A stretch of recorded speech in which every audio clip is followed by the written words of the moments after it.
108তম শ্রী শ্রী স্বামী বিবোধানন্দ সরস্বতী মহারাজজির প্রতিষ্ঠিত শঙ্কর বেদান্ত মঠ ও মিশনের 30তম বর্ষ উপলক্ষে 16 ফেব্রুয়ারি, 17 ফেব্রুয়ারি ও 18 ফেব্রুয়ারি এই 3 দিন ব্যাপী পূজাপাঠ, হোমযজ্ঞ, ধর্মামৃত দেশনা, পদাবলী কীর্তন, বাউল সঙ্গীত, অষ্টপ্রহর ব্যাপী হরিনাম মহোৎসব ও মহাপ্রসাদ বিতরণের আয়োজন করা হয়েছে।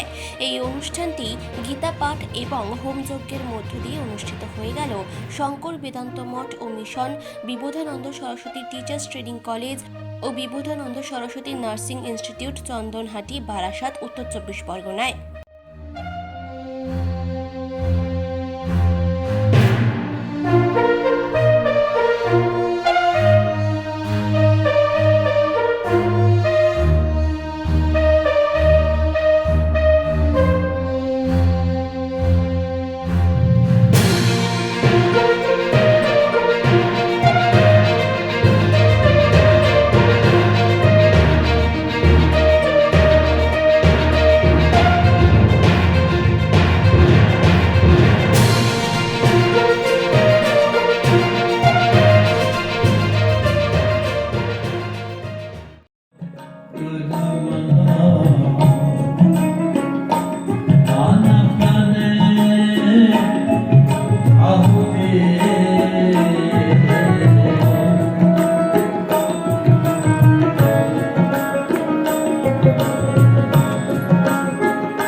জয় যোগেশ্বর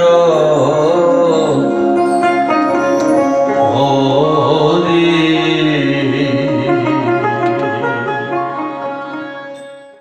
30 বছর ধরে এই উৎসব চলছে। 1993 সালে এই মাটিতে আমরা এই আশ্রম শুরু করি। আমাদের যাত্রা 1993 সালে,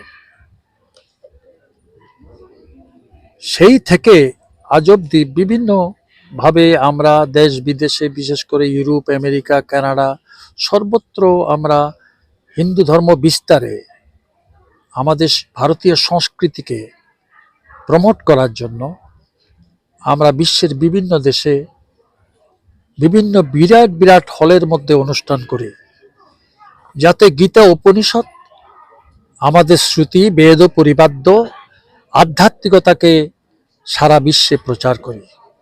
আদি শঙ্করের আদর্শে অনুপ্রাণিত হয়ে সন্ন্যাস জীবনে এসে নিষ্কাম কর্মযোগ সেবায় ব্রতী হয়ে আমরা এই কাজ করছি। আপনারা দেখছেন 2012 সালে তদানীন্তন, আপনারা জানেন, অর্থমন্ত্রী, পরবর্তীতে যিনি রাষ্ট্রপতি হয়েছিলেন, প্রণব মুখার্জিকে দিয়ে বিএড কলেজ উদ্বোধন করেছিলাম এবং বিভিন্ন সেবামূলক কর্মকাণ্ড পরিচালিত হয়েছে। ডক্টর রঘুবংশী, যারা আপনারা জানেন, এক সময় মুকুন্দপুর সেই দেবী সিটি হসপিটালের তিনি সিও ছিলেন। তিনি অনেকবার এখানে এসেছেন, হার্ট ক্যাম্প করেছেন, দুস্থ দরিদ্র মানুষের সেবার জন্য যখনই বলতাম তখন তিনি আসতেন। তার অনুপ্রেরণায় আমরা একটা মানুষের রোগীর পরিষেবার জন্য শঙ্কর বেদান্ত মঠ মিশন, একটা আপনাকে কি বলবো, সেটা অ্যাম্বুলেন্সের পরিষেবাও আমরা দিয়েছিলাম। তারপর বিএড হলো, ডিএলএড হলো, পরবর্তীতে আবার বিএসসি নার্সিং প্রতিষ্ঠিত হয়েছে। 1 লক্ষ বর্গফিট পরিমিত বিল্ডিং তৈরি করেছি। এত বড় বিশাল প্রতিষ্ঠান, 4টা কলেজ এখন চলছে। 200 মেয়েরা বিএসসি নার্সিং পড়ে। এবার 75 জন বেরিয়ে গিয়ে অনেক জায়গায় তারা প্লেসমেন্ট পেয়েছে। তা এই বছর আমি 2 মাস ইউরোপ, আমেরিকা, কানাডায় ছিলাম, ওখান থেকে চলে এসছি। তারা ওখানে যখন যায়, তারা আমার বক্তৃতা শুনে মুগ্ধ চিত্তে প্রচুর ডোনেশন করে, প্রণামী স্বরূপেই প্রচুর টাকা তারা আমাদেরকে দেয়। তাই আজকে তারা, এটা শুধু কথা নয়, এখন একজন ভক্ত লন্ডন থেকেও আসছে, যার বাড়িতে আমি থাকতাম, তার নাম অঞ্জন পা। সে এখানে এসে খুব মুগ্ধ হয়েছে। তাই প্রতি বৎসর বিদেশের মধ্যে যায় এবং পূর্ব বাংলায় যায়। যশোরে আমার একটা আশ্রম আছে, এই শঙ্কর বেদান্ত মঠ মিশনের নামে। সেটা 85 সালে প্রতিষ্ঠা করেছিলাম। শঙ্কর বেদান্ত মঠ মিশন মাধ্যমিক বালিকা বিদ্যালয় তৈরি করেছিলাম। অরফেনেস, অনাথ আশ্রম আছে, 32টা অনাথ ছেলে আছে ওই যশোরে। এখনো পর্যন্ত বৎসরে একবার আমি যাই ওই ছেলেদেরকে দেখার জন্য। 400 মেয়ে পড়াশোনা করে ওই স্কুলে। তাই শিক্ষা, সংস্কৃতি, স্বাস্থ্য, ধর্ম সবকিছুকে সমন্বয় করে একটা বিরাট পারফেকশন মানুষের কাছে প্রেজেন্ট করার চেষ্টা করছি আমরা। আপনাদের কৃপায় আরো উত্তরোত্তর বৃদ্ধি হবে এবং গীতা, উপনিষদ, বেদ, বেদান্ত সারা বিশ্বে, এই নন্দিত জিনিস সারা বিশ্বে ছড়িয়ে দেব, এটাই আমাদের ব্রত। তাই স্বামীজি যেমন বলেছিলেন, life making and character building is our mission, এটি আমাদের ধর্ম।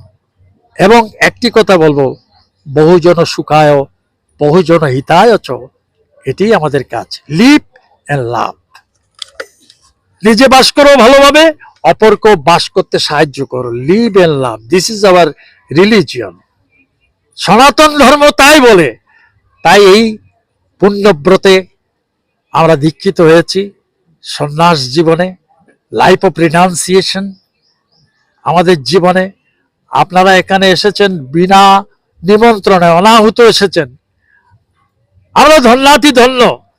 আপনাদের এই মিডিয়া আমাদের কাছে এসে আপনারা ধরা দিয়েছেন, ভালো জিনিসকে প্রচার করতে চাচ্ছেন। আমরা প্রচন্ডভাবে এপ্রিসিয়েট করি আপনাদেরকে।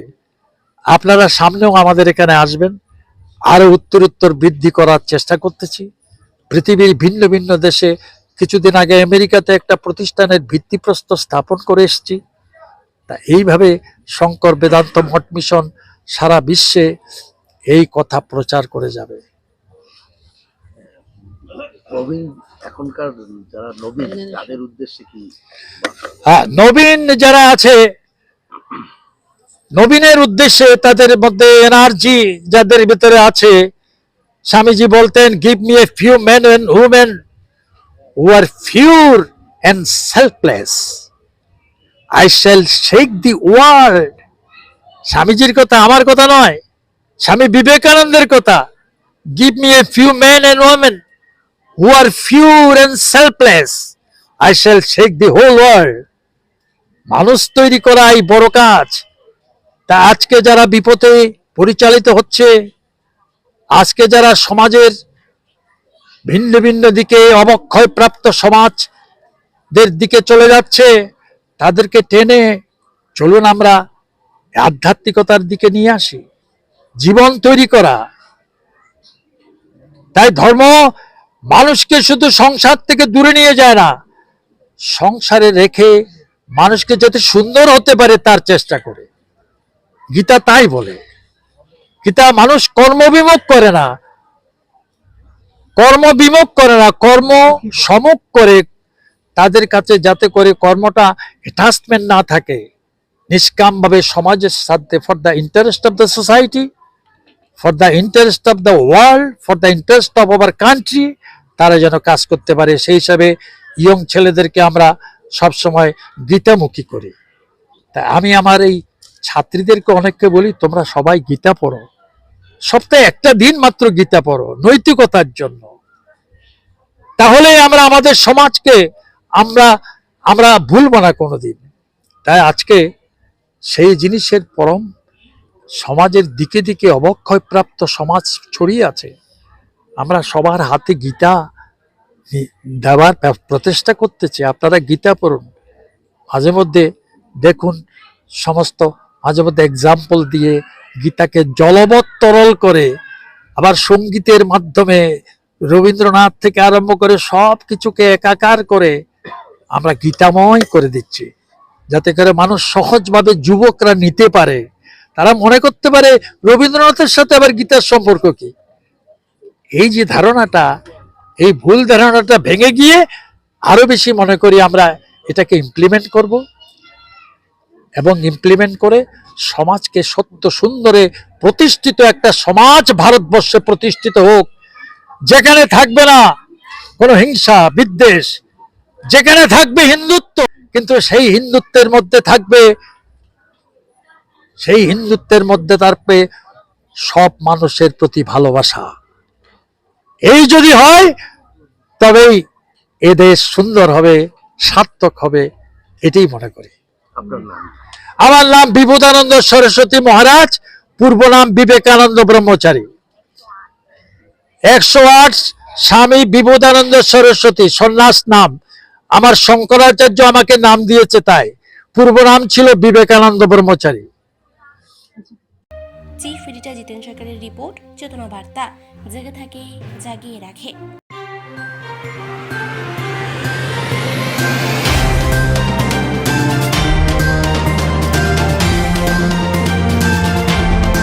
চেতনা বার্তা, জেগে থাকে, জাগিয়ে রাখে।